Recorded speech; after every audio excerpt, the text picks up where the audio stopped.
Yep.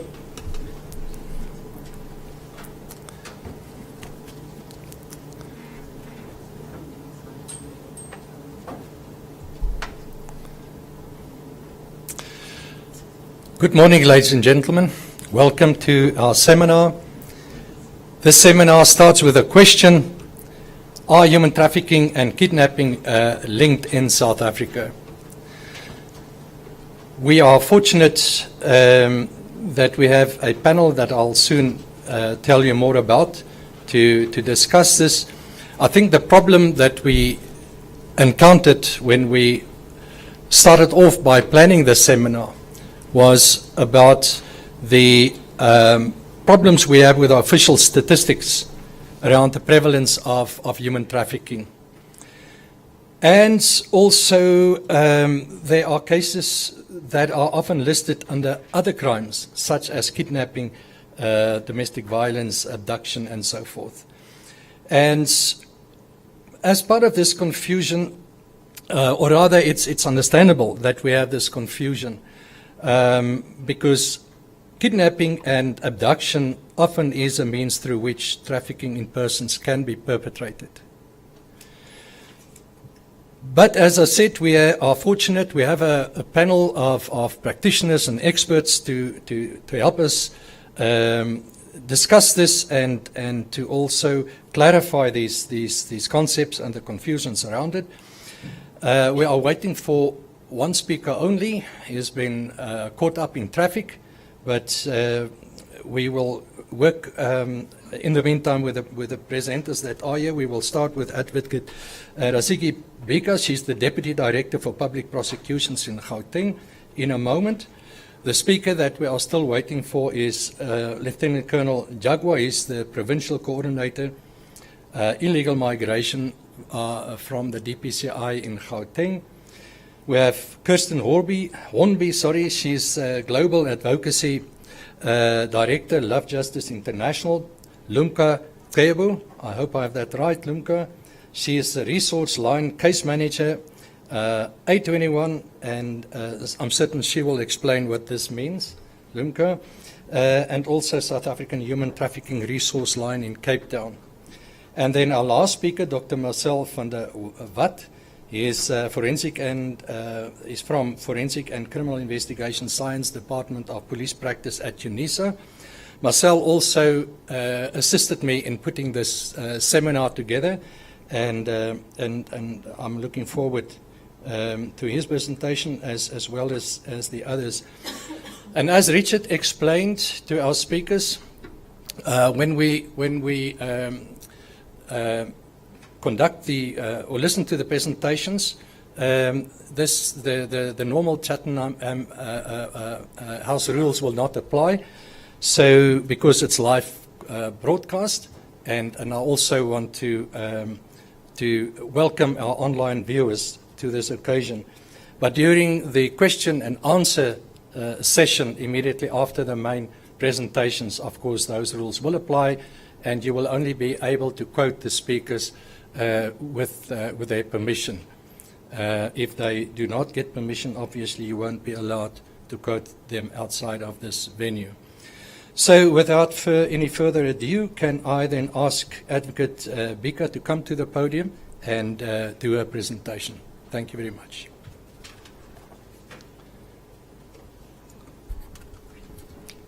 Thank you, Dr. Baga. Morning, everyone. If I lapse into prosecutor speak, please just put your hand up so that I can make myself more clearly understood. Right.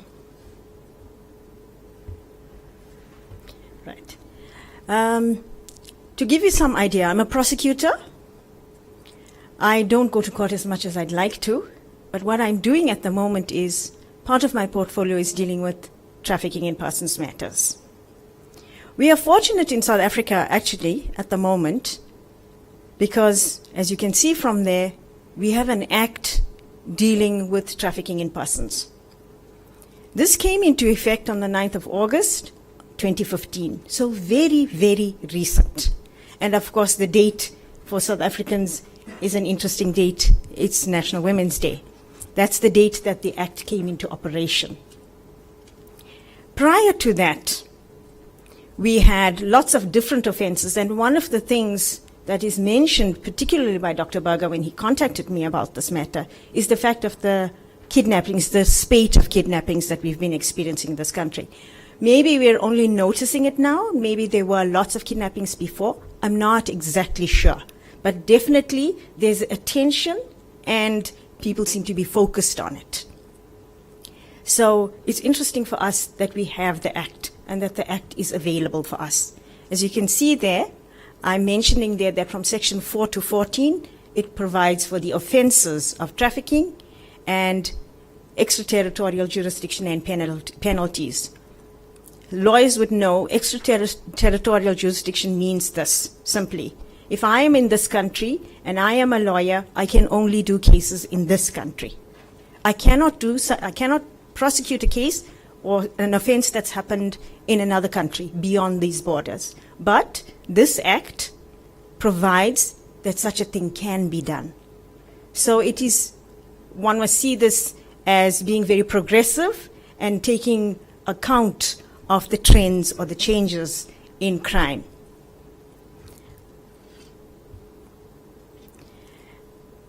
This is Section 4. Now, Section 4 of this Act is, in fact, what we would loosely say the trafficking section.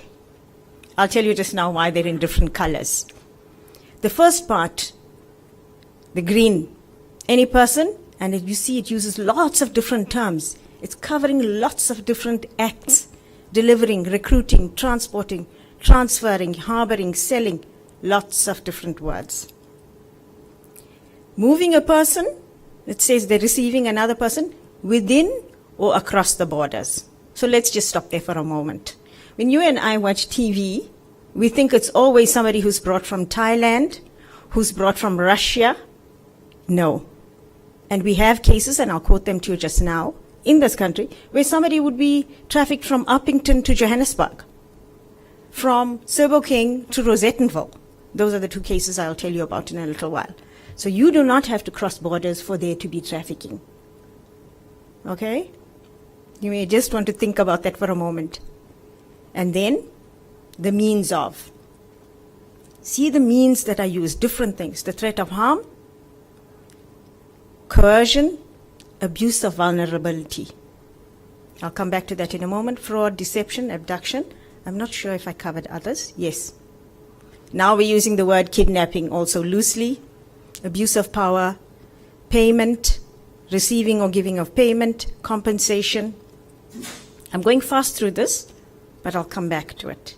Then the last part, for the purpose of any form or manner of exploitation. One of the key things, and I'll mention it a little later as well, about trafficking is the exploitation. So what I mentioned here, I'll come back to just that. Section 4 mentions the green part is what happens.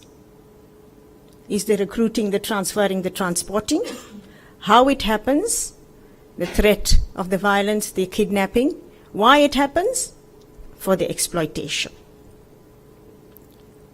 To quickly just mention this here, one of the big things that this country is dealing with is illegal adoptions. So that is covered here, and forced marriage is covered here. You'll see how this will be linked to another concept a little later on.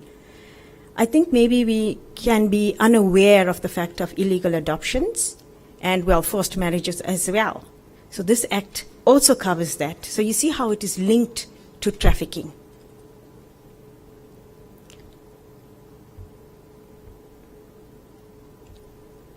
Well, I can go back quickly over this as well. The penalties, see the penalties are very, very high. 100 million rand or life imprisonment. And anything less than that. It sounds really wild and excessive, but I think this is government's opportunity and government's attempt at trying to deal with this really, really difficult offense. I'm not really sure what kind of offenses, what kind of penalties are in other countries, but as you can see, this is very excessive. I mentioned the extraterritorial jurisdiction a little while ago. Right. This is in fact why we're here today, talking about trafficking and talking about kidnapping. So when you look at that definition, and it's interesting, I've got both those on the same page there. Kidnapping, unlawful intentional, depriving of freedom of movement, basically is what it is. Now, in this country, we don't have a law, as in a written down law, governing this. It's what we would call a common law offense, as is abduction. I'll come to abduction in a moment. So when you see kidnapping anywhere, and when you hear about kidnapping, this is really what it is. Unlawful intentional, taking someone, depriving them of their freedom. So when I get a case docket from the police, or I get a case, I can charge with kidnapping. But what we want to say is, clearly, it's something wider than that. You saw I mentioned that in section 4, mentions kidnapping as one of the means. Then, abduction. We also, people use this word loosely, abduction. Abduction is slightly different, as you can see. Taking an unmarried minor, and then, of course, almost always a child, but see what it is for. To have sexual intercourse, or to enable somebody to marry that child, or unmarried person. So abduction goes beyond the kidnapping. So when we say abduction, it is not the same as kidnapping. You can see an ordinary dictionary meaning would be that. These are not always, we don't often charge with kidnapping because they must, with abduction. We must then have proper proof that that was the intention to have the sexual intercourse or the intention to marry. It can you see how this is overlapping with trafficking? Where I mentioned, did you see sexual exploitation under there? Or must I go back? Do we want me to go back to section 4? Or can we move ahead? We'll move ahead for now. If we need to come back, we will.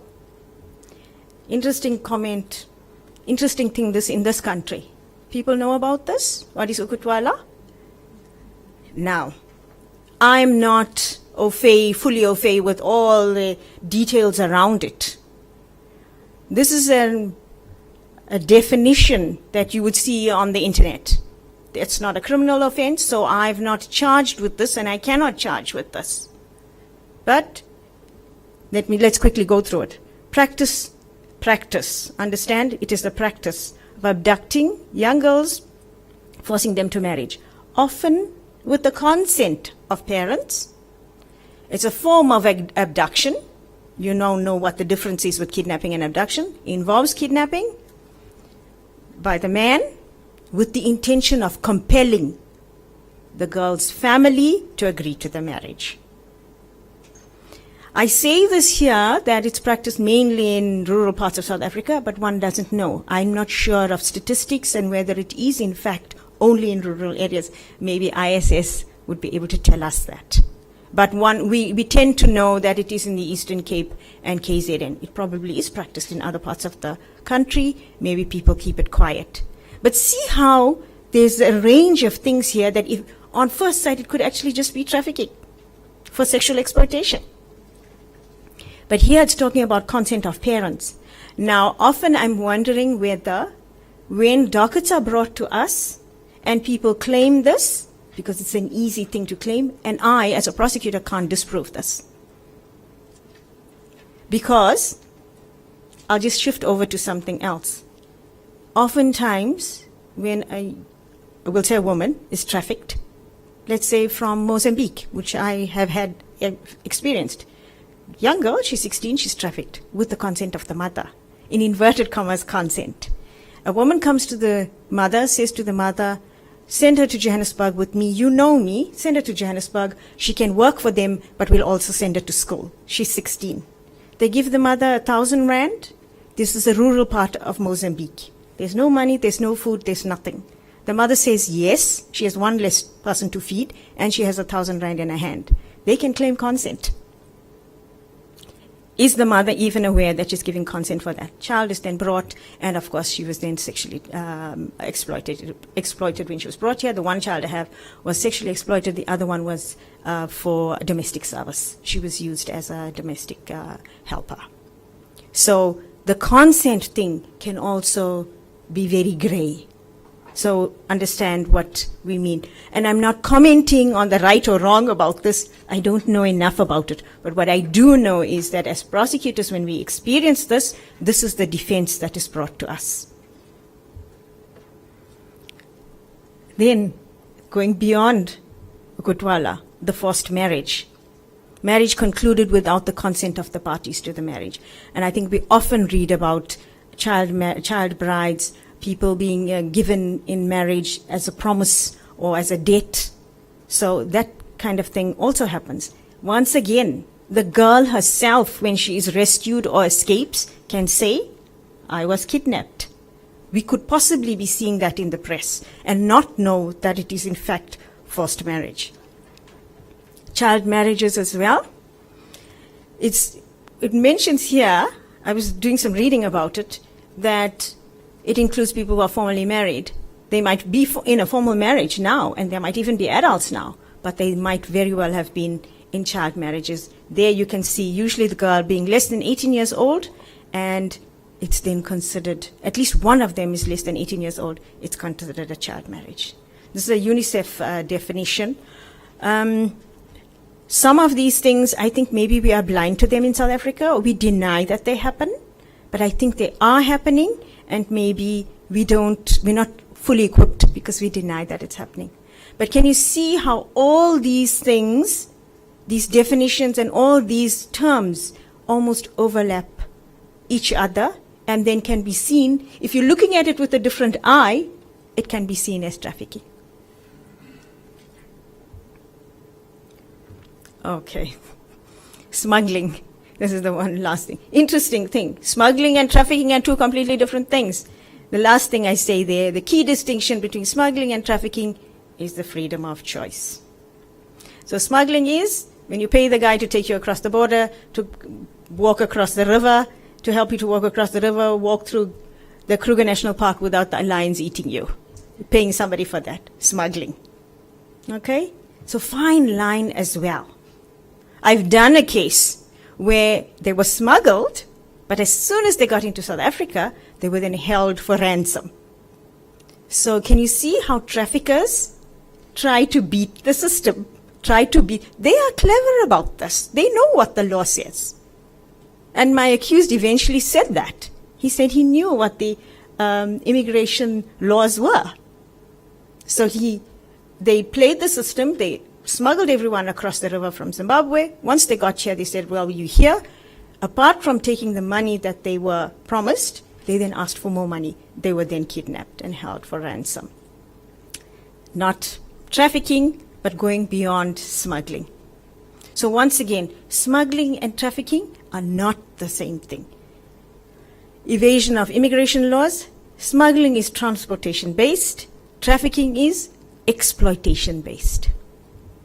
Completely different things. As prosecutors, I'm going to cover this very quickly. As prosecutors, we have to change our mindset because often my witness, if she's been trafficked and held against her will for sexual exploitation, she's usually been fed drugs. So I now have, in loose terms, I'll say to you, I have a 16-year-old prostitute who's a drug addict. I have to consult with her and I have to believe her. So one has to now decide who are the good guys and the bad guys. You can't make those judgments. So we're training prosecutors all the time not to make these judgments. And we hope that police are also doing that and working together with us. So when I'm seeing this unkempt girl, she's 15, 16, she's sexually been abused for several years, and like I say, a drug addict, difficult for me. So we do lots of, like I say, training on social context. That's what government is doing, and that's what prosecutors are doing. We are making prosecutors aware of these situations. I talked about the abuse of vulnerability. One of those things is poverty. trafficker takes that. He says, look, come, I'll take you to South Africa. We get a job for you. And he abuses that, brings the men, women, children even, and then say to them, there's a job here. They are then held against their will as domestic servants, domestic helpers, and once again, I see this woman or man, extremely poor, probably close to starving, wanting to escape, not even trusting me. And here I am attempting to, in inverted commas, rescue her or him. So we want to, government is doing the best it can, doing a lot from prosecution side and police side. What I want to mention here, and I added this in, is the Stockholm Syndrome. I'm not sure if people know what that is, that when a person is kidnapped, they then start to have positive feelings towards the kidnapper.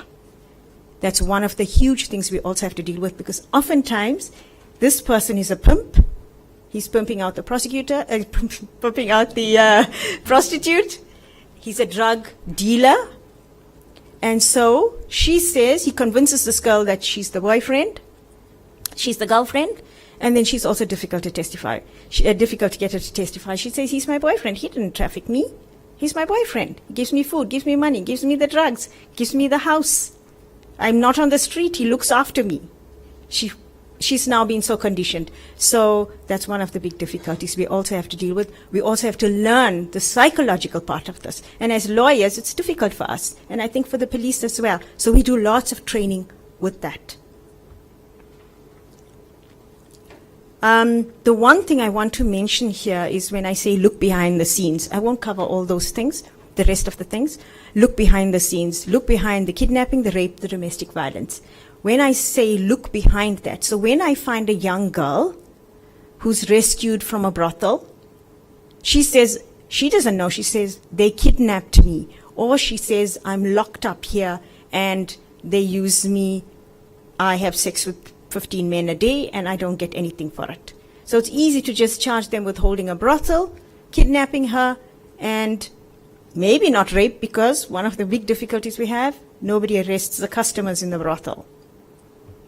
But then usually the trafficker or the pimp rapes the girl as well. But for us to look beyond, which is what we do, we're trying more and more to look beyond just the kidnapping. So the spate of kidnappings that we're seeing, we are trying very hard to look beyond that, and I know police are doing the same thing. I will show you just now what kind of charges we bring against accused in these circumstances. What we do to support witnesses, when I say DSD, that's Department of Social Development, Department of Health, Education, Home Affairs. So all government departments are working together.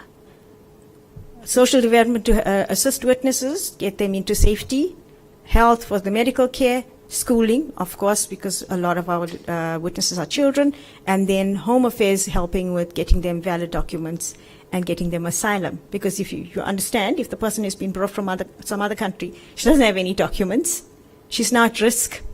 And oftentimes when she goes to a hospital, after the case is over, they say, you don't have documents, we're not going to help you, which is what daily happens. This happened yesterday, where the hospital turned the witness away because she's an illegal immigrant, or been brought against her will anyway. Language difficulties. Of course, people are brought from countries that don't speak English or any of the 11 official languages, and we might not have an interpreter that speaks that very language or dialect of. So we have to work with embassies, which we do, and they have to be court-accredited interpreters. I mentioned schooling and employment for adults, just to keep people going while the trial proceeds. The last thing that I want to mention under this is the absconding of witnesses. Realize the huge difficulty we have is that, like I said, the Stockholm Syndrome, or the fact that this girl or whoever the witness is a drug addict. She's wanting to go back, and oftentimes goes back. And I'm sure Marcel can help you with that kind of information. This is what I wanted to mention. What we do is we look under all legislation in South Africa. We're not only looking at the Trafficking Act, which I mentioned, and Section 4, rape, kidnapping, sexual offenses. When I say sexual offenses, having sex with a child who's under the age of 18, sexual grooming, compelling the child to rape somebody else. It's a section, an offense called compelled rape. Or filming the child, pornography, there I mention it. Drug offenses, I mentioned that case where we alleged and the judge found that this accused had given the girl the drugs, but then judge berated us because we hadn't charged him with dealing in drugs. A hard lesson that we learnt. So for us to remember all the different kind of offenses. So not only kidnapping, a range of offenses can come out of it. And like I mentioned, immigration offenses and of course smuggling. I won't go through any of those things. I want to mention one or two last things. As I mentioned, these are the charges that I said we would. These are all technical things that I'm mentioning. See there, this is an old act, 1957 act. Detention for the purposes of an unlawful carnal intercourse. Even the terminology is old. There are one or two sections of that act. It's an old act, which still remain. And you'll see above there, keeping a brothel. So we cast a very wide eye on all the legislation to assist us to combat trafficking and all parts of trafficking, all aspects of trafficking. The matter of Amaku, we got a very, very good sentence. We got the life imprisonment there. When I say times 3, it's 3 different charges and 3 different sentences of life and 30 years. So we did very, very well. For me personally, one of my difficulties is, that's why I said after the trial. There are 2 matters. I won't give you too much of detail. There was a baby that was brought from the DRC, and there's strong suspicion that it was an illegal adoption. And as we stand here, which is probably, Marcel, about 2.5 or 3 years later, we still do not know who the biological parents of that child are. We do not know where they are. We know the child was brought from Congo. Child is still in South Africa, of course, under the care of social development, and possibly will be adopted. But once a case is over, and that's why I'm mentioning this 14-year-old girl from Mozambique, same thing. She was brought here. Once the trial is over, what is my duty? All of us in this country, what is our duty? How do we look after them? The quick, easy thing is to say, send them back. Sometimes we don't know where the send them back to is from. We don't know where they came from. They don't know where they came from. The baby was 18 months old when it arrived in South Africa. It can't tell me where it came from. This 14-year-old girl, she says, my mother loves me. I want to go back to my mother. Her mother gave her to the trafficker. She's not convinced. How do I convince her? Or even if I do, and I say to her, look, your mother did this, but we'll send you back. We'll repatriate you, we'll reintegrate you into your family. The mother may traffic her again. So these are wider than just the idea of kidnapping. And I hope people have learned something or kind of become aware of something, that as prosecutors, our duty is wider than just looking at kidnapping. And our role in this country is to say, how do I look after these people before the trial, during the trial, and most importantly, after? I truly believe we have a duty to all these people, whether they are South African citizens or not. Thank you.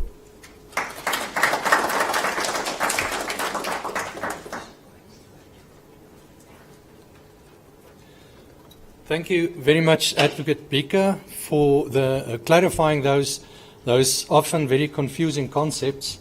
And I for one, will keep your presentation next to me for all the inquiries we often receive from the media, where the media are even more confused. And, you know, when everybody is confused, you end up talking about stuff you have no idea about, you know, and especially what the differences are. But from a prosecutor, we will now move to an investigator from the police, the DPCI, the Hawks. And I welcome Colonel Jagwa.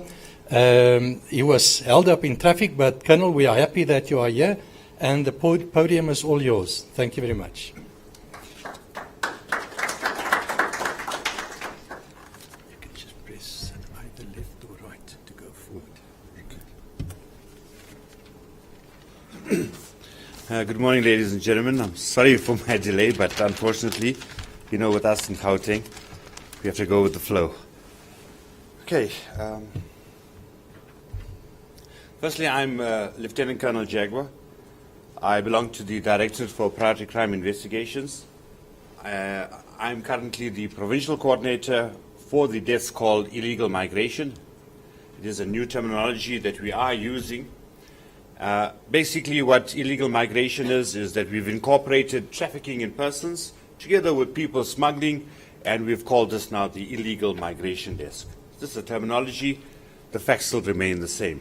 I've got my email address down there and my telephone number. Please do not phone me after hours. I'm not a charge office, right? Oh, what's happening now? Okay. Okay, there's a philosophy that I believe in, and I believe that we always say that we must do the right things, and I believe in the opposite. I believe that we must do things right. You know, me coming to the seminar is doing the right thing. But if I have to impart my knowledge to you, then I'm doing the thing right. That's how I believe it. And that's what I strongly advocate within the DPCI. The DPCI, okay, let's not go there. Let me tell you something more. Okay, so let's consider the facts as to what trafficking is all about. Now, trafficking was basically a very, how can I say, it was left at the side of the road when it came to the organized crime syndicate. So organized crime syndicates believe that there's something more to it. That today, the crime has become the second most profitable organized crime commodity in the world. It has overtaken gun trafficking. Let's face it, criminals want guns. Why? If I come down here and if I ask the doctor here, give me your money, he'll never give it to me. Let me take my gun out, and you see how quickly he will strip everything off him. So criminals base themselves on the empowering of themselves basically by guns. Human trafficking has overtaken this. That is generating 140 billion US dollars compared to about 900 billion, which is your drug trafficking. For us as the DPCI, we have declared it as one of our priority crimes. We have declared it. It is very prevalent within the country. It's coming more and more prevalent because what's happening is that lots of times we find that people are not reporting it. It was a crime that was never ever bothered by law enforcement. Law enforcement they basically just said, no, it's too secret. You find that if you have to look at your witness, you've got three types of witnesses. You've got a witness that is totally cooperative. That means a person that will give you a sworn statement, a person that will attend court and that will testify, prepared to be in the witness protection program or in safe houses or whatever the case may be. Then you've got a witness that will tell you the story but is not prepared to give it under oath. So basically it becomes an intelligence gathering process for us. We have to take that intelligence and we have to generate it into evidence without her coming to court. We have to do it another way. And then we've got the third type of witness, which is often the case, which is a totally non-cooperating witness. And we look at it and we say, but why? Remember that when you are trafficked, and let's face it, if you are in the sexual exploitation environment, would you want to come out and tell your stories to law enforcement? Or would you want to come out and tell it in a public place, which is a court of law, and anyone's allowed to attend? So these are the type of witnesses that we have. And as I said, it's a growing activity in South Africa because what we have found is that usually it was the Eastern Europeans and the Asians that were being trafficked for the purpose of sexual exploitation. But now it has changed that the West Africans that have come in about have decided, well, it's easier. Why? They decided to go to our rural areas of the Eastern Cape and the West and KwaZulu-Natal, take away our South African nationals, bring them over to Gauteng, and they're pushing them into basically private homes, private residence, and they are basically exploiting them on a sexual level. They are selling them as basically as prostitutes. The victim control mechanism that they use most of the time will be they are induced with illicit drugs. So this is what it's all about. Right? Let's face it, human trafficking is a lucrative. Why? Because remember, the commodity is sitting right in this room. The human beings. As long as God does not destroy this earth, there's a plenty supply of human beings. And organized crime syndicates know that. And they will continue to use avenues in order to ply their trade. So I have a bit of successes that I want to share with you. Basically, this is what happened, is that these two, and I want to show you something. Most of our cases basically will take about 2 years. And it's not the advocate's problem. It's just that you find that our defense people have their way of dragging on the situation, trying to convince your complainants and your witnesses to drop the charges. Because our laws, one thing is that we make very, very good laws. The problem is that we don't implement them. The trafficking law, if you look at it, very comparable to that of racketeering in terms of the Prevention of Organized Crime Act. The sentencing is absolutely the same. It's 100 million or life imprisonment. Same thing. So the same thing comes with your trafficking. And these are the situations that we have. So our courts have decided that they'll start imposing the sentences, trying to make it a deterrent. Right? So that one was 17 years, and I think the advocate also mentioned this one about the 3 life sentences, so I'm not going to bore you with that. And then the other one that I've got is what happened in Sunnyside, right? So this was a multidisciplinary approach where we all joined together. Advocate told you that trafficking, in terms of the act, is one big family, right? Whether it's your Department of Social Development that plays a role, whether it's the DPCI, whether it's SAPS that plays a role, this is what it's all about. We've all got our duties, and this is what we have resulted in. Okay, so you'd wonder now, what is the access to the DPCI, and why is SAPS not here? So we as the DPCI, we have structured ourselves is that we have a national coordinator.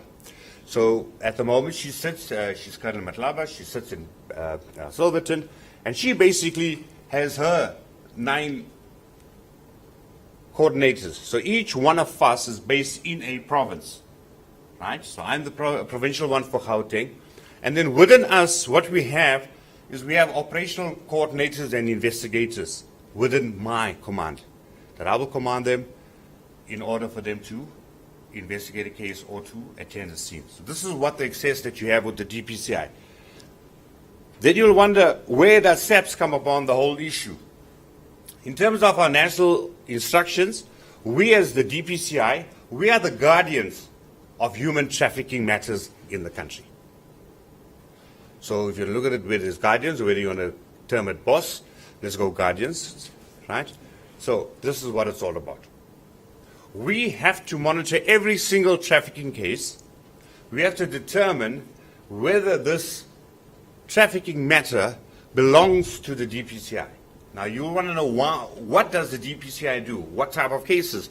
So what cases we are doing is where there's an organized crime syndicate involved, where it has become transnational. That means it is crossing the borders of South Africa, whether it is within Africa or whether it is across the shores.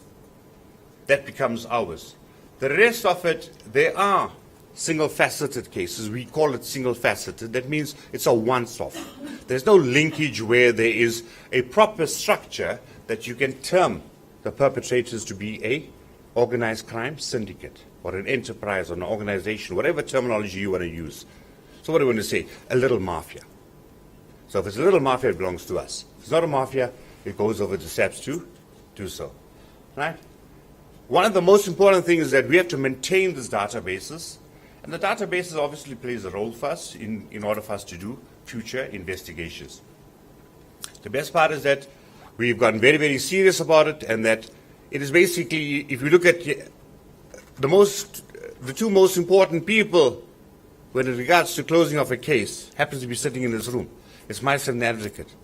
So without us, SAPS or DPCI will never ever close the case. It all depends upon us, me applying my investigative mind, and the advocate applying her prosecutorial mind to say, well, we have got no case, or we have got a case, and we will prosecute. So no one can just take the matter, put it under the carpet, because of complicity of corruption and decide that they're going to end it off. So this is a mechanism that we try to put in place, and hopefully this thing is going to, this is national instructions. These instructions are binding upon the DPCI as well as the police service. Right?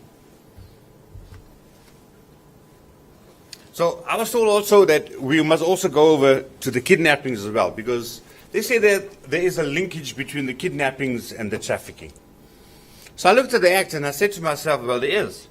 Because if I have to kidnap you, and if I exploit your family, that I want, $1 million, is that not exploitation? Would it not fall under the act? Advocate Smart, I think she knows about it, right? So this is where the kidnapping started. The kidnapping started with the 419 scam done by our West Africans, mostly the Nigerians. They decided to roam the net, and we know that when you go into your social media, you pick up a lot. And I don't know why people advertise themselves. They stand with this Porsche at a palatial home, and then all of a sudden someone taps into their systems.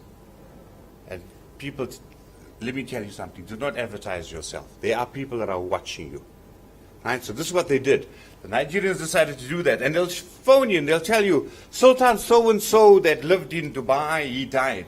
And when you tap it into the net, you'll find, hey, this man did die.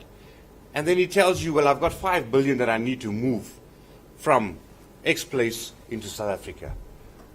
And I need 500,000. I need 10,000 rand. He plays around with you, and you give him the 10,000 rand, not realizing. So this is what they started. And when they found that you were giving money, they were even kidnapping people certain times. Not a lot, but it started with that scheme. Then they went over and they started with, what is this thing called? Gumtree. Lots of us are advertising vehicles on Gumtree. And when we advertise on Gumtree, we're opening up. Yes, you would say, but where do I advertise? If I advertise in the Citizen or the Star, or in Gumtree, it's the same thing. But this is what they're doing. They would respond to your advert, and then they will start their scheme. And then they would actually kidnap you. And they'll use the police, and they'll tell the police, well, this guy tried to sell me diamonds. There's the diamonds. And they will actually extort money for it. Or they will take you away and they'll keep you, and they'll tell you, right, tell your family to bring the 50,000, and then we'll release you. So this is another scheme, another type of kidnapping, right? Then we find that a lot of foreign nationals are being targeted. What happens is the following. Have a look at our subcontinent of India and of Bangladesh and of Pakistan, right? They come through. What happens is that these people will sell their land. They'll bond everything out in, say, in Bangladesh. And they'll come over to South Africa, and you'll find that the smuggler or the trafficker basically would give them a job. Let them run a cafe. And that's now starts generating money. But in the interim, some of them will have that, some of them will not have it. Some of them will have to sit in a house and beg for their lives, because now they will demand a ransom. Right? So this is one way that they would use it. The other one is about the wealthy and the business people. We're of Dawji from Tanzania. He just got kidnapped and he was released. Right? So the very similar thing that we find that these kidnappers are using. So what is the greed? According to what is the motive? According to me, it's about greed. Yes, everyone wants money. Criminals do a job, not for fun, but for money. Right? So with us, organized crime is either for power or for money, but basically, if you look at kidnapping, it's for greed. One of it is terrorist financing. We found out that the trial that's currently in KZN, where they were using these combustible devices, the main man said he wanted to kidnap a South African businessman and he demanded $100,000 US. That was going to be deposited into account in Dubai. For what? For terrorist financing. They've been, during the investigations, they found certain items which has linked them to a terrorist organization. So that's one of the things. The other thing is about money laundering, and everyone's disputing this about me. So I've got a very broad mind. I always think beyond the box. Having 35 years in this game, you've got to think. I'm trying to leave a legacy with my younger colleagues. And I said to him, it's about money laundering. And they asked me why. I said, have a look at how many cases we have picked up at our airport where people are in the transit area and they're sitting with a lot of dollars. There was a case where a young girl of 20 years old was sitting with over $900,000. Where did she get the money? She's refusing to tell us where she got the money from. So we said, well, if you're refusing, then you can just as well go through the whole trial yourself. We know she got it from somewhere else. So what do? As a business person, I don't want to pay my taxes. If I declare 5 million to SARS, what I would do with the other 20 million? So I'll get hold of Mr. X, take him over to Mozambique, change the rands into dollars, come back into South Africa, sit in the transit area thinking that it's no man's land. And I asked everyone, I said, how can it be no man's land? I mean, who owns no man's land? There's no such thing as no man's land. That is an area that we have provided as the South African government for the convenience of you to move through. But you cannot commit crimes. And this is where they do it. Even the gold is sitting down there. So the gold will go over, they will steal the gold from South Africa, take it to Mozambique, and they will contaminate it. Remember, our gold has got a unique fingerprint, so we can pick up the gold. And this is what they would do. Go over, come back. And what a better way of me taking my 20 million to Dubai. I think the Guptas learned it, so they went first. So we'll follow. Okay. But on a serious note, this is what it's all about. So there are ways and means, for them to do it. So, how do we address kidnapping? Well, recently I've been dumped with it. But we have got a national task team available that's been run by the detective services at head office under a brigadier. And he's got a whole lot of people within him. He's got the hostage negotiators, people that will negotiate with you. He's got crime intelligence to run with the technical support, to try and track the phones, to do the surveillance, whether it's mobile, whether it's static, that we need to do. And then they've got the general detectives who will firstly take the cases. And after the general detectives have taken the cases, that's where we come about and we will assess whether it falls under that it's an organized crime syndicate and that it's transnational.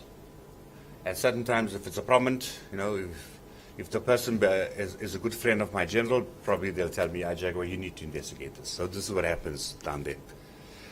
So I want to tell you something, consider the following facts that I want to tell you, and that how serious and how gruesome trafficking is all about. In that a 12-year-old girl who was an Indian national, and she was with her mother, and the mother's friend came about and told the mother, let me take hold of your daughter. I will get her a job in the restaurant. And we know that child labor is, prevalent in the Asian subcontinent. And she took this child and she turned this child into a sex worker. And up till today, this child has never ever been found. So was the friend. And then there was another Nepalese girl who was only about 14 years old. And her father, so you're talking about Iketwala, the father forced the child to marry a man that was almost 40-odd years older than the child. The child didn't even know what adulthood is all about, but had to go into an adult marriage. And she ran away. And if you know the history, is that within them, they cannot come back to their fathers or to their mother's home or whatever the case may be. It's like you've brought shame upon me. And the father forced her, and she refused. And the father started beating her up, and she still refused. So father took her and he went to the backyard and he tied her up. And he started digging a hole to bury her alive. And had it not been this, for the neighbor that heard the screams, he would have buried her alive. And trust me, he would have buried her alive. There was a case where there was a person from Ethiopia that went to Saudi Arabia and started working in Saudi Arabia, and not realizing that her work turned into basically a labor exploitation. Remember that part of I think the most prominent factor, the fact that lies in trafficking, is about the deception. You got to have the art of deceiving your victim, and that's where you get it right all the time. And this is what your perpetrators get right. And she tried to get out of Saudi Arabia. Now it's a very difficult place to come out. You can get in, And when you get in, to get out of there, it is very, very difficult unless you go in the legal route. And it took her years before she went out. See? Okay, so that's my presentation. Thank you, ladies and gentlemen.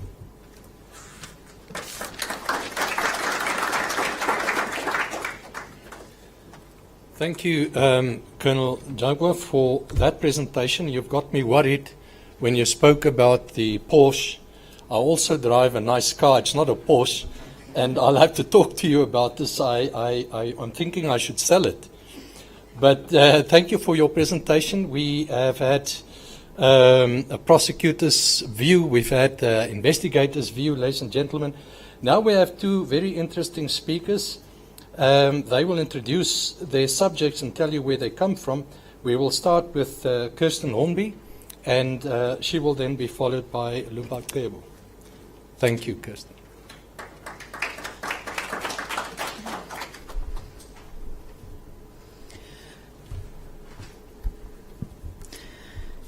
Thank you, everyone, for the chance to be here today. I'm very excited to help you come to a clearer understanding of what human trafficking looks like in South Africa, as well as talk a little bit about our work and the impact we've been able to have and the numbers of cases we've been able to detect. So I'm going to start off with a very general picture of the kind of macroeconomic environment in South Africa that makes trafficking so prevalent. One is that we have really high levels of inequality. We have high levels of unemployment and also a high number of undocumented migrants that have come into South Africa to look for work. So because of this environment, we see domestic trafficking happening with a lot of our vulnerable unemployed youth being willing to go to economic hubs and search for jobs. We see a lot of inbound international trafficking with people being willing to take really severe risks in coming to places like Johannesburg for jobs. And we also see occasional cases of kidnapping and abduction, as what has been mentioned. But that has not necessarily been what we as an NGO have been focusing on. So to begin, let's think about the journey a trafficking victim would go through and where the current response to that journey is.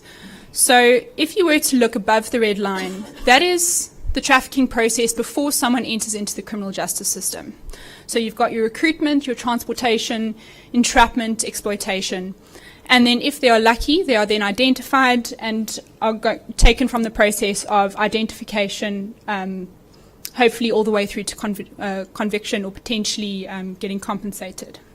But unfortunately, we see those case numbers dramatically shrinking from the point of identification all the way through to conviction.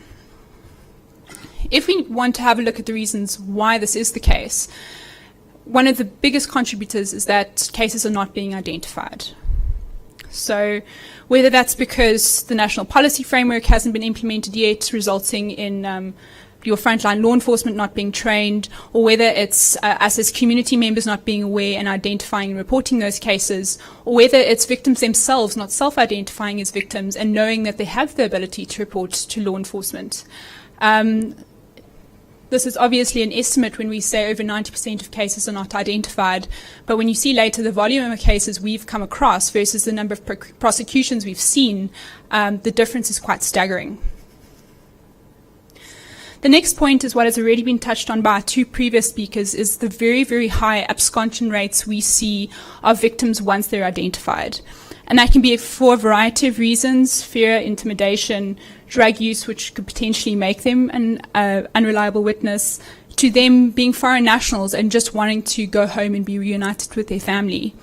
It does raise the question, though, of whether we are providing adequate services to these victims to make them feel that they are safe and protected and motivated to see out the length of the trial. Another reason for these two large lacks is that there's a polarization from what we've seen of NGO attention in addressing trafficking. First is that most NGOs will focus on your pre-recruitment stage. So they'll focus on your school awareness, general community awareness campaigns, and then you also see a polarization of NGOs wanting to offer safe houses and support. Both of those are very valuable, but none of those aid in the problem of victim identification. This is where we want to introduce our work. I work for an organization called Love Justice International, and our objective is to intercept victims en route to exploitation. So this is after they've been recruited, but before they've been exploited. We currently have offices in 11 countries around the world and have intercepted over 15,000 potential victims worldwide. The countries we currently operate in are Bangladesh, Benin, India, Kenya, Malawi, Mongolia, Nepal, South Africa, Thailand, Uganda, and Zimbabwe. So this is to explain our approach. Our approach is called transit monitoring. So we have NGO officials that will be based at key transit locations, whether it's at an official border post or potentially a bus stop, a train station, where we know people are more likely to be transited from a source location to a destination location. In South Africa, we operate at formal border posts in partnership with the Department of Home Affairs. So to talk through our process, we aid in the initial identification of a victim, so to look out for generic visual red flags. We then notify and bring in relevant law enforcement. We approach, interview the person. If sufficient red flags are found during the interview, we then intercept that person and either assist them in going home or arrange for some type of safe care for them. This is widely regarded as the most effective prevention strategy around the world, and that can really be seen from the numbers we've been able to detect. So lastly, this is a snapshot of our work in South Africa. We have sites in 4 different territories. Like I said, we operate formally at our border stations, our ports of entry with Department of Home Affairs. We've been able to intercept 378 potential victims since we started operating in 2016. So that is equivalent to an average of around 20 victims a month that we've been able to see. Just so you know, what we classify as an intercept is when there's sufficient evidence for the person's course to be redirected.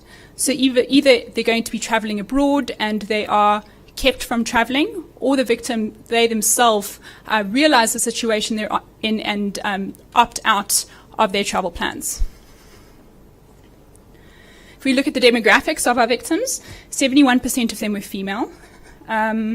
Most of them, the age range were early 20s, but you can see we had a few child cases. Child cases amounted to less than 10% of our total case numbers, though. In terms of nationalities, the highest number of inbound cases were from Thailand, Ethiopia, and Ghana. So just one more time, the only way that we're really going to be effective in this work is really to understand the current landscape, where the lacks are, and how we can partner together in addressing this issue more effectively. Thank you. Thank you very much.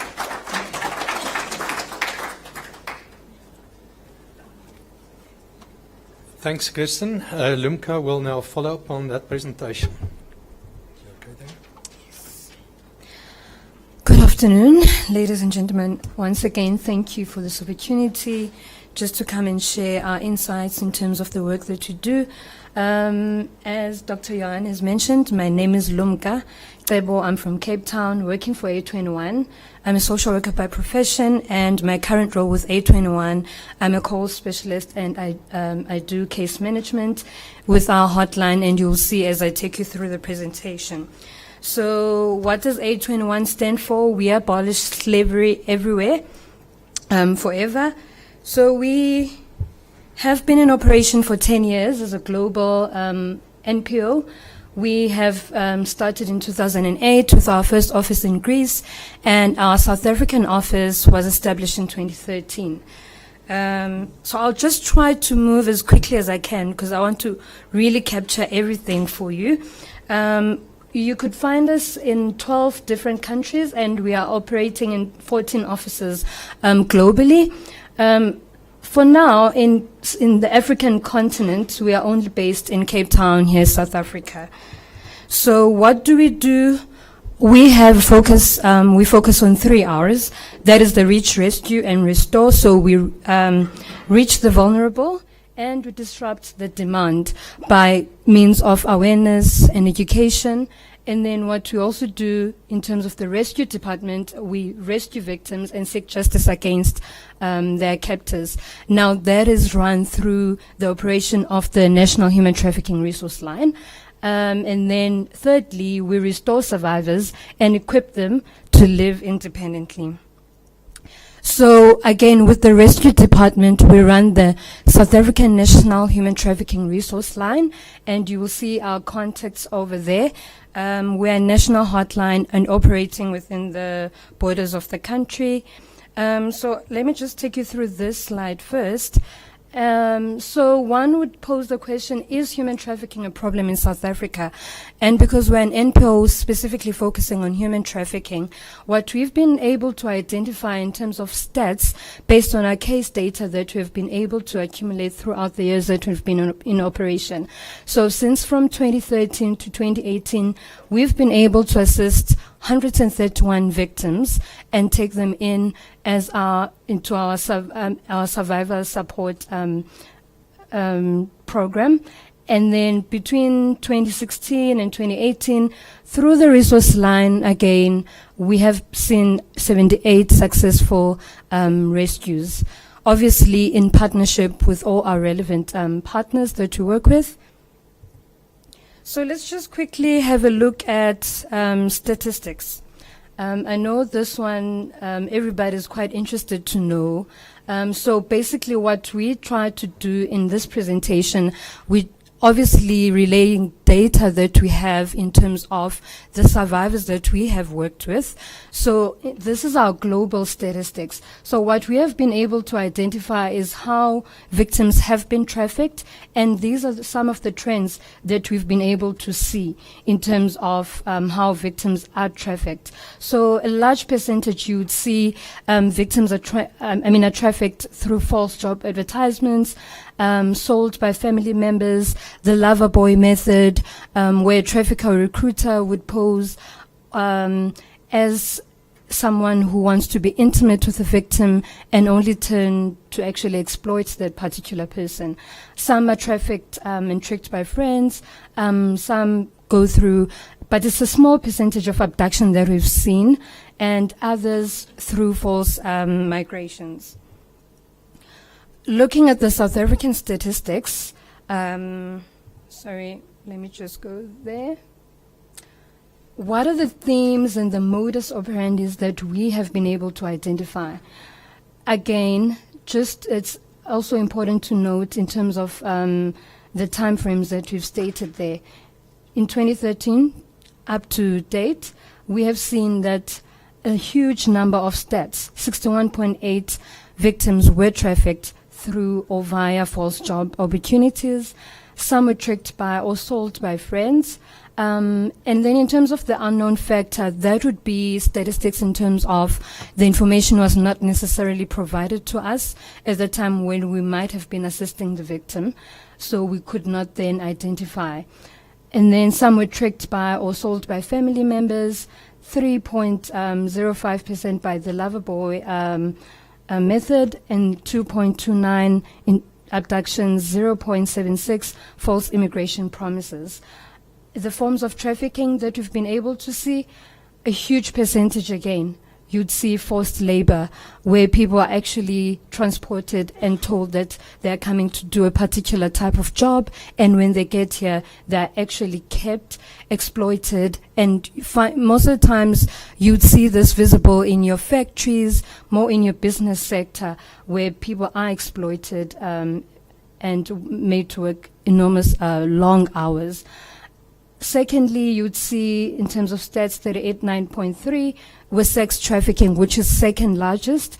And then again, domestic servitude, forced marriages, and organ removal, very minimal percentage that we've actually captured there. So looking at the extended survivor breakdown in terms of gender, age, and nationality, again, we've seen a huge percentage of females amounting to 56% being trafficked, and only 43% male. Age group, again, you'd identify a huge number, huge percentage is between the ages of 18 and 25, and a later stage I'll just touch on and try to elaborate on that. Again, The second one would be the ages between 26 to 35, and a 12% of the 36 age group and above. In terms of the top 4 nationalities that we've actually encountered are South Africans, which is the highest percentage that we have. We have Nigeria, Lesotho, and Thailand. Just to look at some of the insights from the National Human Trafficking Resource Line. So most of our calls are coming from community people, community members. They would report suspicious activities. They would report things that they've actually seen or something that they've encountered or heard about. And we have also frontline professionals calling in who might have actually been trained to identify human trafficking. We've had very successful rescues through frontline professionals calling in into the hotline, and then we would be able to coordinate with our stakeholders and partners. And then we also see that some of the victims also call in themselves if they have been once again empowered. They do have the knowledge, then they do call in. In terms of the caller locations, one would want to know in which regions would we most likely receive signals or incoming calls. Again, we've identified that Gauteng and the Western Cape have provided us with great intel, if I could put it like that. And obviously that could be then related to the fact that we have strong partnership relationships between these two provinces, and we are looking towards building more partnerships and strengthening those partnerships with the rest of the provinces. However, we have had calls from all 9 provinces. And then in terms of the type of location where trafficking incidences are reported, you'd see that mostly in your residential areas and the business sector. In terms of nationalities, one would not really think, I think the former speakers have really touched on how South Africans are actually trafficked within the borders of the country and even outside. So again, South Africans they do fall prey to traffickers. Simply because it could be, we think that it's simply because of the high level of unemployment. And again, when you check our stats, with the 18 to 36 age group, that is when people are actually out in the market looking for jobs, and they're actually entering relationships. So again, recruiters and traffickers use different methods, and they use different tactics to actually keep and actually traffic victims. Again, we've had foreign nationals being trafficked into South Africa, and obviously due again to their structural context where they might be coming from, they are quite vulnerable to being trafficked. Just to continue with that, so once again, if we're checking in terms of adult versus children, we've seen a majority of our victims in our cases of labor trafficking were male, and in sex trafficking, they were actually females. A huge number were females. In terms of minors, majority of victims were females. However, we do not have much cases where we've had minors that were trafficked coming into our case data. Age at recruitment, again, young adults between 16 to 25 are falling prey to traffickers. Just as I said earlier on, because people are searching for jobs, they are entering the work market, and they are entering into relationships.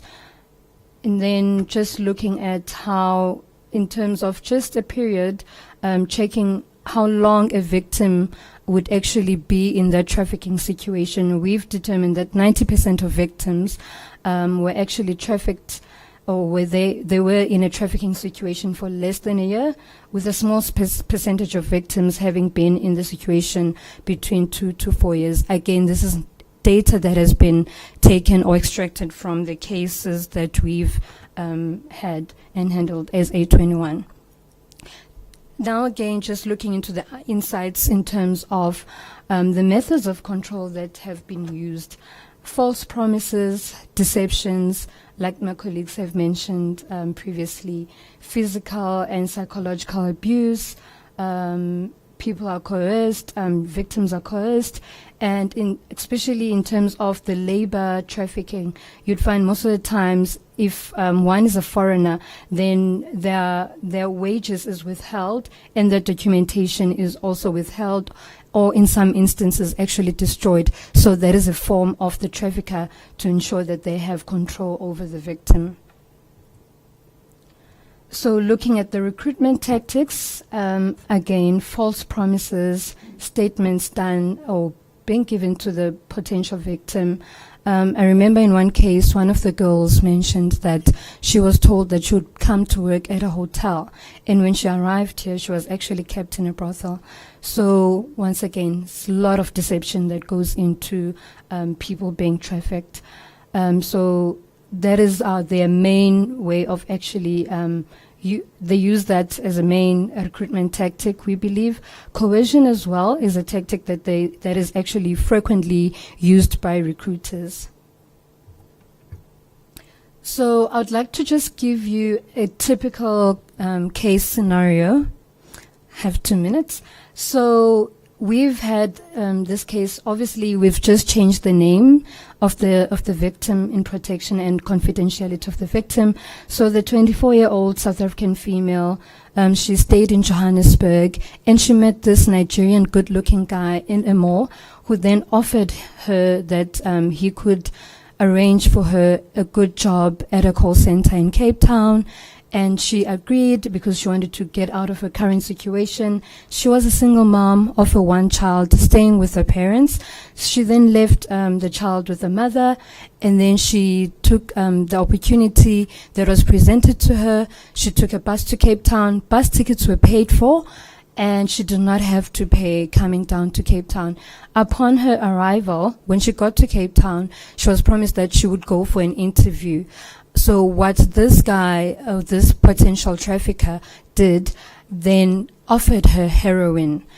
And then after a few days, he kept on just giving her the heroin so that he could have some form of control over her. And then at that time, she had then acquired a lot of debt, because now she was owing him money for accommodation, the drugs that he has been providing for her, and the bus ticket, the transportation fee. So he then asked her to work for him, and then she was forced to work in the streets. She had to prostitute, see 5 clients a day or more. So she would only be able to have an income if she had seen more than 5 clients. If she doesn't see 5 clients a day, she would be beaten up.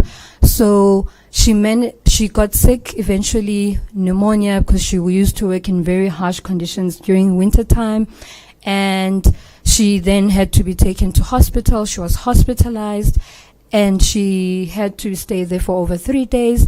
The potential trafficker came, visited her, tried to convince her to elope from the hospital, abscond from hospital, and go back working into the streets. That's when she realized she needed to get out of that situation. She then confided with a woman that she knew from the streets where she used to stand at. So this is just a typical case scenario. There's quite a number of many of other stories of other victims of trafficking. So because my time is now gone, I'd just like to say thank you very much for your time. Thank you for having us speak at this ISS conference. I just have a few pamphlets. If you do go outside, please grab some. You can read more about the work that we do. Thank you so much.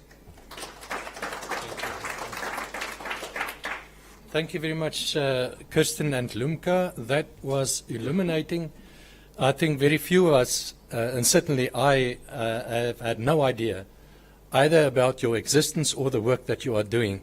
And I think this was a wonderful opportunity for those of us who are not aware of your work, that we now know that you both exist and that you are doing great work. So thank you very much for that. Our last speaker is Dr. Marcel van der Walt, Marcel, you're welcome to the podium. Thank you.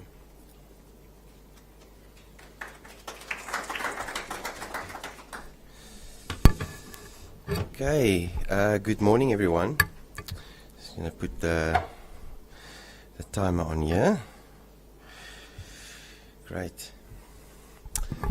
Okay, so before I begin, I think it's well documented that human trafficking is probably one of the most complex phenomena, crimes to investigate. Multi-layered complexities, much of which you've heard here today. But there's also a lot of contentions and convoluted debates within the discourse of human trafficking. I mean, from an academic and theoretical perspective, there's all these different ideologies and perspectives or lenses. So human trafficking is very often framed as a human rights issue. Others frame it as an issue of slavery. Others include organized crime. It's an issue of migration. So it's very contentious, and we've seen that in South Africa as well. So I think, and I always tell that to researchers and to people of the media, and I think the people that's here this morning are people who are actually working in the field. So when you're a researcher, whether you're a researcher, whether you are an investigating officer or a person in the media, I always warn that always be careful of the naked man who offers you clothes, and always know that the death of a lion is not announced by a goat. So be sure you know where your information comes from, because an ideological position might just dictate what information is being presented to you. And I'll go into some of that in a moment. But I think what I just want to reiterate from the first presentation with Advocate Bika is that we have to define human trafficking accurately in order to educate effectively and then to respond appropriately. Because if we're not going to define the problem accurately, we will miss out and undercount the scope, nature and extent of the problem, and really convolute the debate and dismiss the reality of this issue. So I'm just going to use some examples in the South African context. And before I get there, I'll just share just my own perspective and background on this issue. So the first time I was exposed to the issue of human trafficking was in 2002, working as a frontline police official with the Hawks and with the FCS unit. That's one part of the perspective that I will offer. So I'm trying to qualify why I'm going to share certain things this morning. The other one is obviously the study, the PhD study that I've done over a period of 5 years. And what I've done there was actually 3 years full-time in the field. So really capitalizing on some of the investigative training that I've had in the past, going into brothels, having drinks with a lot of these guys, building rapport and getting that insider, or as we refer to it from a research perspective, an emic perspective on how things are planned, how things are perpetrated. Then I'm also the NFN case manager. It's a national freedom network where I've dealt with in excess of 600 incidents or reports since 2011. Very grateful for UNISA giving me that freedom to also engage in community engagement activities. Then I'm involved with court testimony. I've had the privilege and the pleasure to be involved in 2 of the cases that was presented here this morning. And then also on an international basis, they're just some of the cases that I've been involved with over the years. And then on an international basis, we are trying to set up the first global fusion center. I'm part of an international NPO based in Canada, where we're trying to set up the global resources epicenter against trafficking, really in response to the transnational nature of this crime. So, let's go into this question. And coming back to the highly politicized, convoluted, ideologically fragmented debate about human trafficking in South Africa. So the question is it a fact? Is it fiction? Or are some of us, at least, pretty much just in denial in terms of what's happening in South Africa? So I'm going to share some examples of what has been documented in international literature by esteemed researchers. I've been very critical of what has been done in South Africa in my PhD study. So I'm not referring to the authors here. I'm merely using examples. You can study this out on your own. But this is significant because we have powerful voices that dictates how we interpret this problem of human trafficking in South Africa. And it's important because many of the people sitting here this morning, and when I was with the Hawks a few years back, these academic debates went over my head. I had no idea about theories and interpretations: migration, human rights, slavery, organized crime. And it was only when I got into the academia that I realized, goodness, something is amiss here. So I'm going to use some examples. So at the backdrop of what was shared here this morning. One article 2014 in a very, very international journal stating there's very little evidence to substantiate everything that we've discussed here this morning. The fact that it's common for deception and force to be used, that there are minors in prostitution, that demand plays a role, that rural women and girls from poor background are actually attractive targets.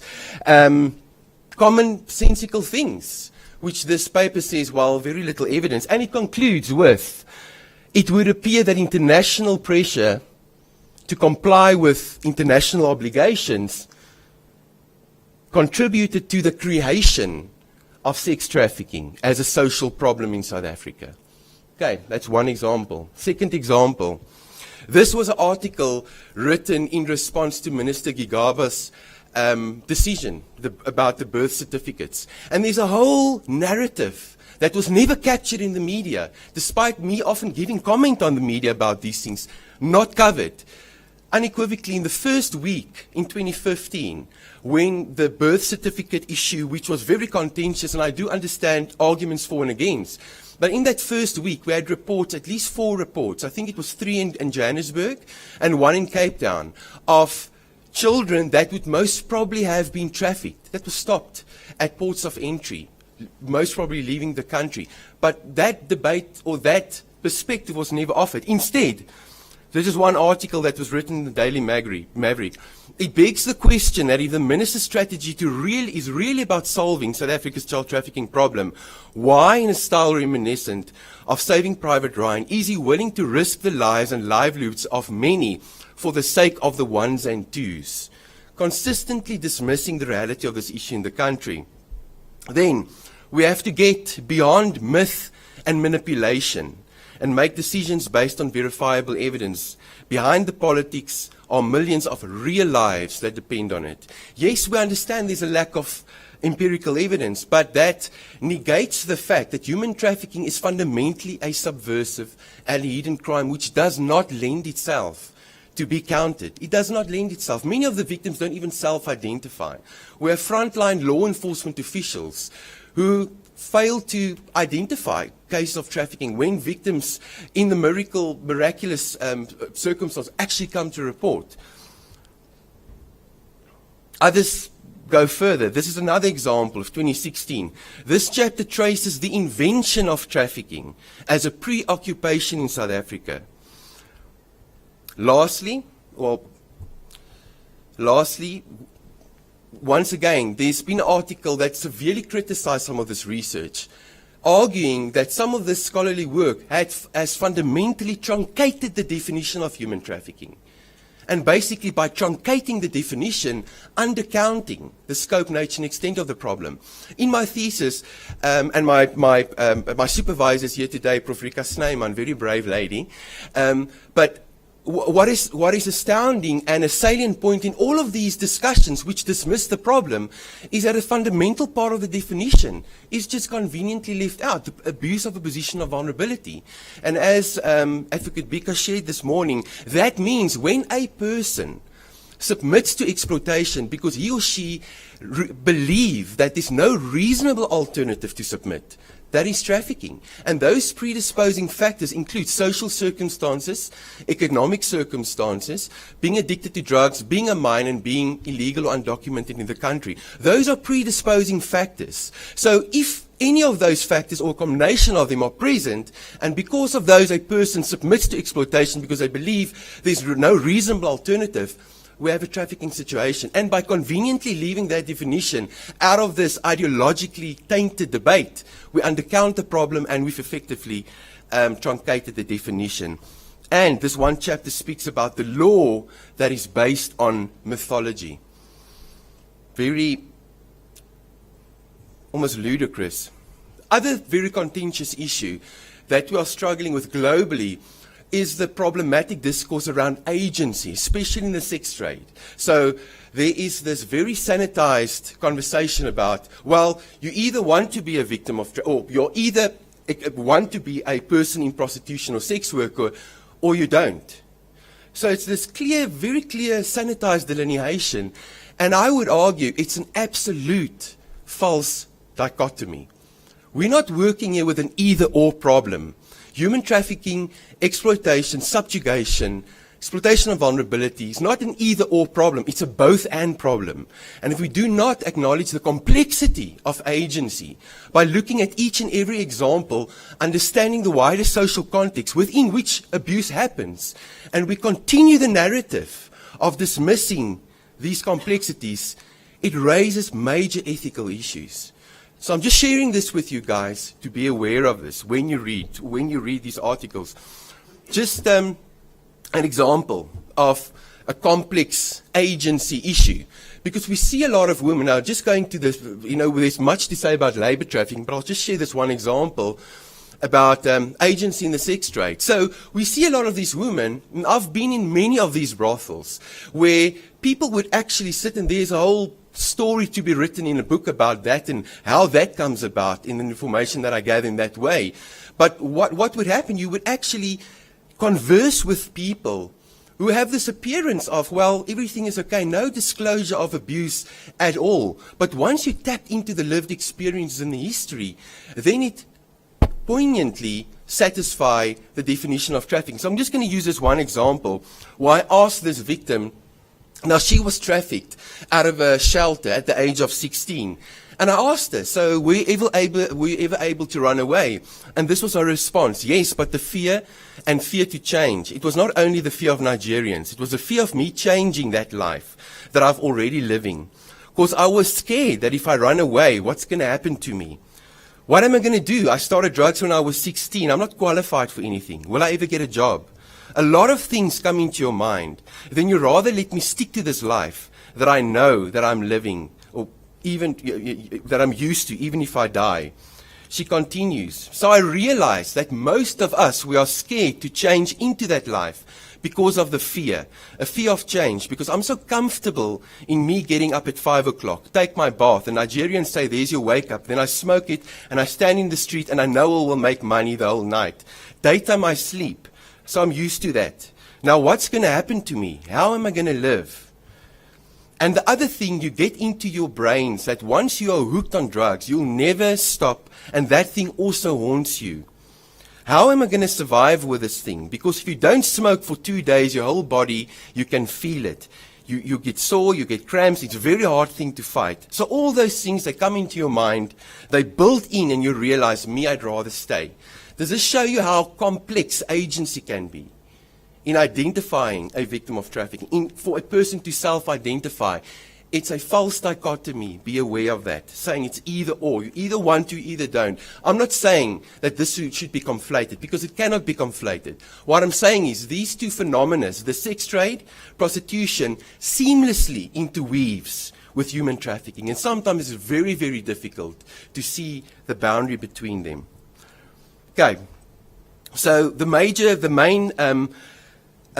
theme in my research study was, believe it or not, the issue of corruption. A book to be written about this and how brazen corruption is. I often say that we struggle with state capture amnesia, and we fail to understand the hologrammatic principle. The parts are in the whole and the whole are in the parts. So what's happening up there that we're seeing on TV every day, it has its own way of manifesting at grassroots level, the brazen arrogance by which official complicity does take place. And then, once you ask for names and details, those things are not always forthcoming. I have people in the government who've shared this with me, how they are actually fearful in prosecuting some of these things. Where cases are reported and it's just not followed through because of very often a compromised culture. There's corruption right at the top of my Atlas TI, and this was not even halfway through the study. So I think what I just want to get here, I've got about 6 minutes left, is, so how big is this problem? I've received some statistics from SAPS. It was a challenge to get this, but I managed to get this. I think it's the first time it was documented.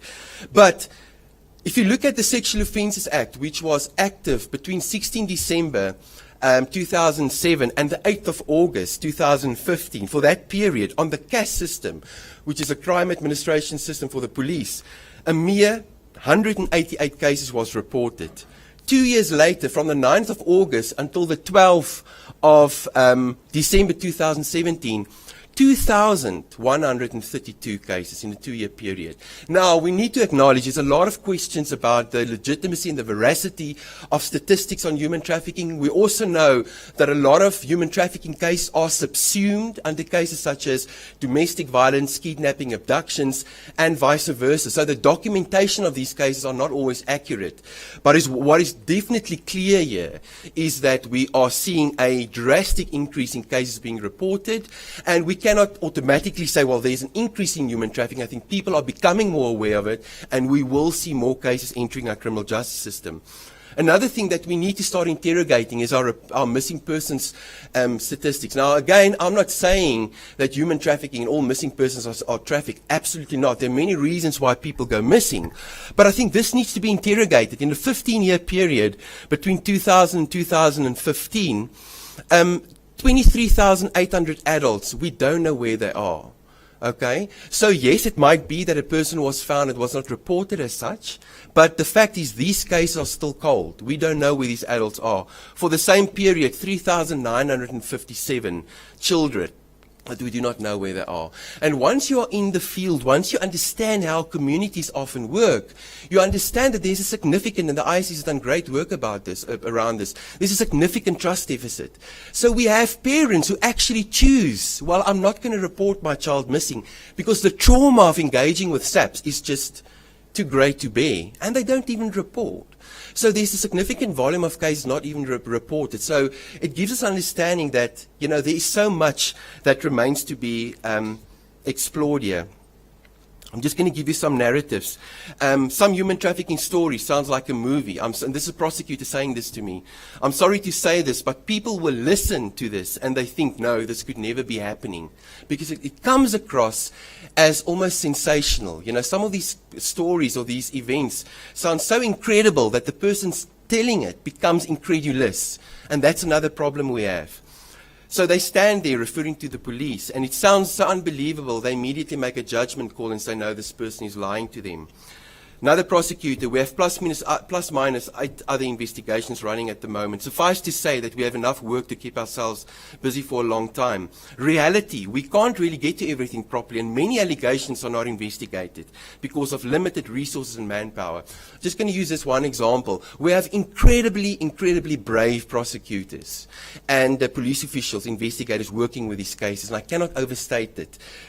Colonel Jaguar and Advocate Bika is two of them. But we need to give a hand that the prosecutors working with us, as far as I know, besides Gio and the gentleman from the Northwest, are all females, are all ladies. The investigating officers are overwhelmingly female investigating officers, often addressing these crimes on their own, a team of two, a prosecutor and the investigating officer. This is a complaint. Just, you know, I've got addresses, I've got names, I've got everything which I sent to so-and-so, and nothing happened. I must say, there are so many cases. If we had to see somebody put down in front of us in writing all the cases that were sent to the police, I think it would touch 100, if not more, and what has been done about it. So in my interviews, I did 120 in-depth interviews over a period of 3 years, which included active members of organized crime syndicates, people who used to run brothels, brothel owners, and also 14 interviews with convicted traffickers.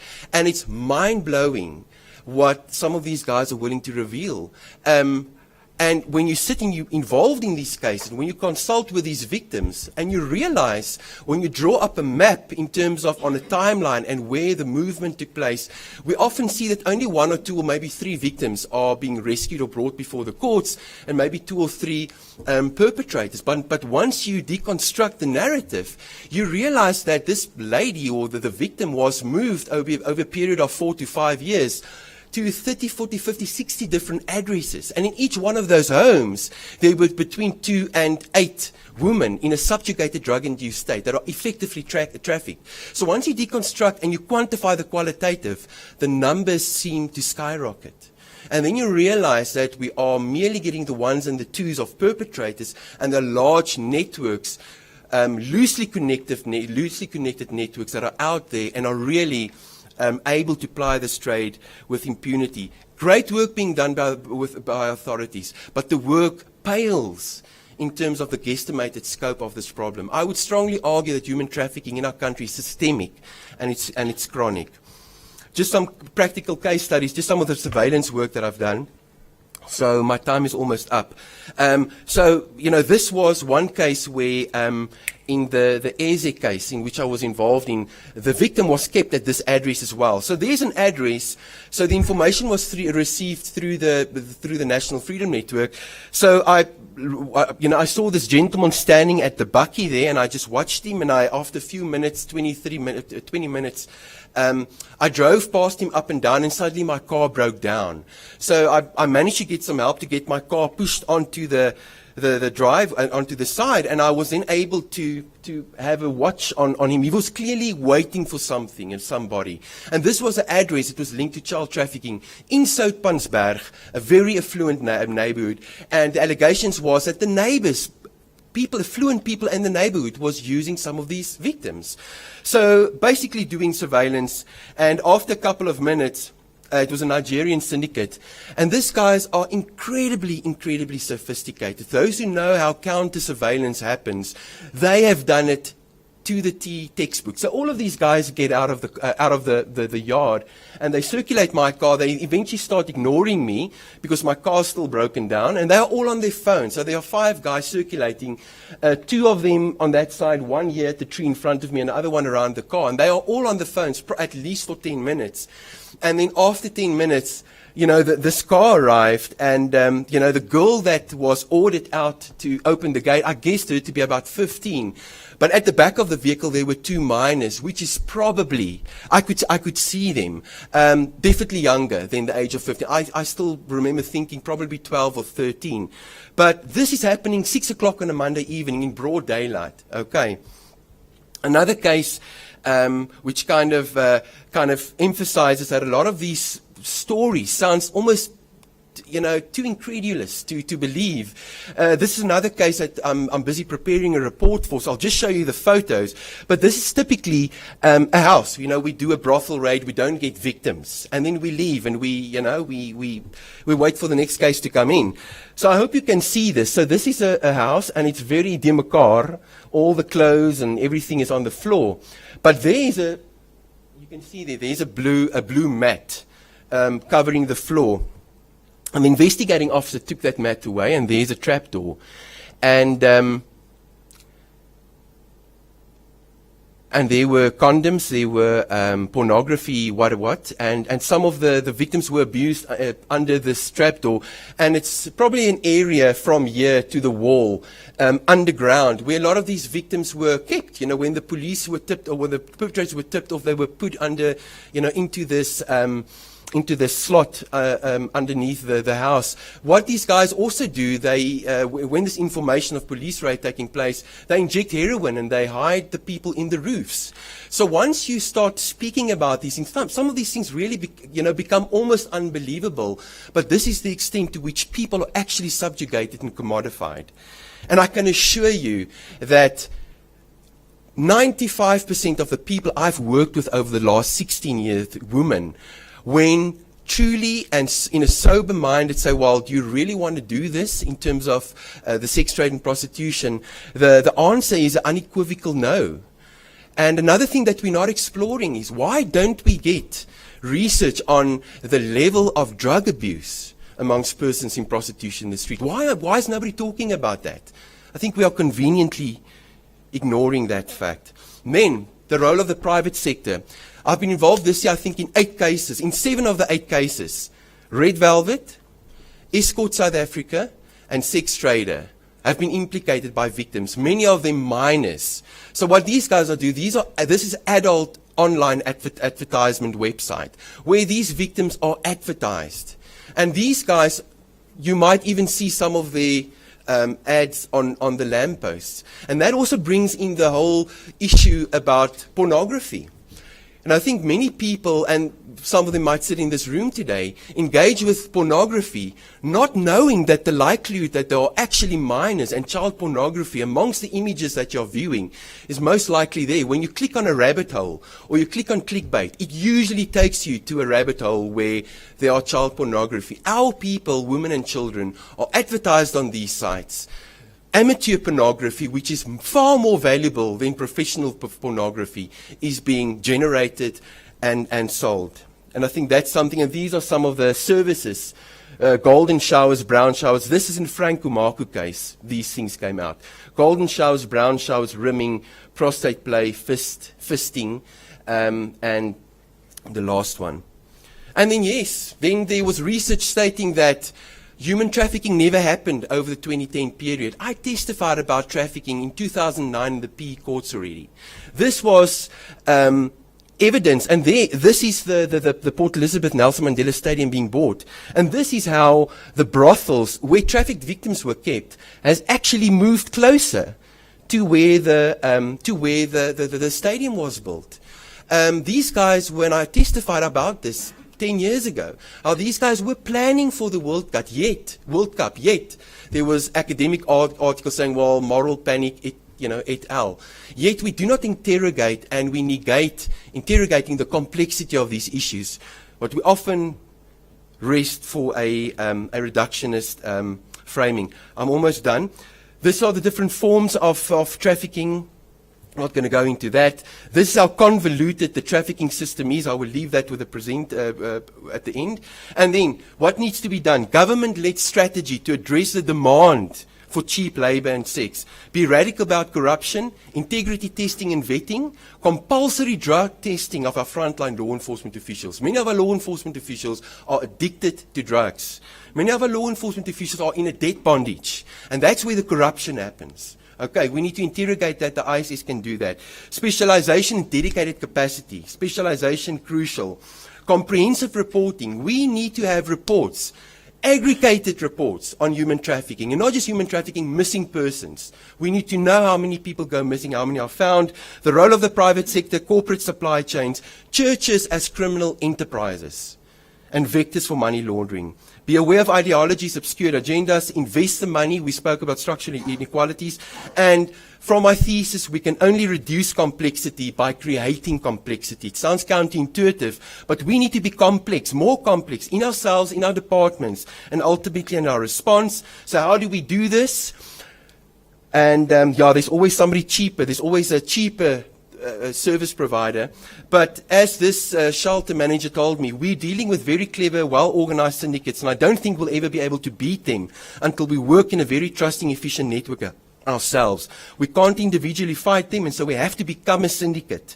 We need to be working together, but it means a lot of trust between each other, keeping each other accountable, in the loop, and informed. Last point, finding, ultimately, I know it's blue, but we have to create a system, a response system, a research system that looks remarkably similar to the one that we are trying to destroy. And I am going to leave it there. Thank you.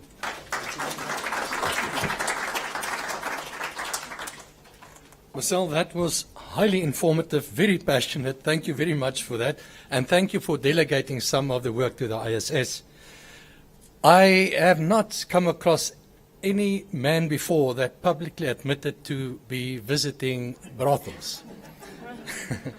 So, ladies and gentlemen, before we go to question and answer session, just 1 or 2, 3 things.